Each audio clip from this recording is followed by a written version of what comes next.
ঢেঁড়স ভাজি, ভর্তা, তরকারি কার কোনটা ভালো লাগে? আমার কাছে তো তিনটাই ভালো লাগে। আসসালামু আলাইকুম, কেমন আছেন সবাই? আজকে আমি তরকারি বা ভাজি কোনোটাই করব না। আজকে আমি বানাবো ঢেঁড়সের ভর্তা।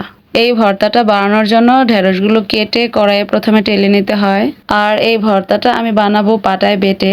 ঢেঁড়সের ভর্তা কিন্তু হাতে মেখেও বানানো যায়, কিন্তু আমার কাছে ওরকমভাবে তেমন ভালো লাগে না। তো ঢেঁড়সের ভর্তা বানানোর জন্য বেশি কিছু উপকরণের দরকার হয় না।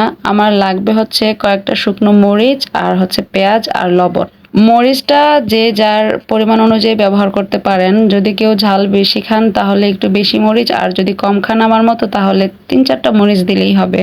আমি তো ছোটবেলায় ভর্তাটা একদম পছন্দ করতাম না। ভর্তা দেখলেই আমার চোখে পানি আসতো। আমার শুধু পছন্দের ছিল মাছ আর হচ্ছে মাংস।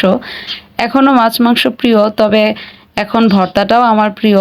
আর এই ভর্তাটা কার কার কাছে প্রিয় সেটা আমাকে কমেন্ট করে অবশ্যই জানাবেন। ছোটবেলায় আমার আম্মাকে দেখতাম পাটায় যদি কোনো শুটকির ভর্তা বানাতো, তো সেই ভর্তা মাখানো পাটায় কয়েকটা ভাত মাখতো, আর সেই মাখানো ভাত খেতে কিন্তু দারুণ লাগে। আর সবচেয়ে বড় কথা হচ্ছে, যারা ভর্তা ভালোবাসে তাদের কাছে যে কোনো ভর্তাই অনেক প্রিয়।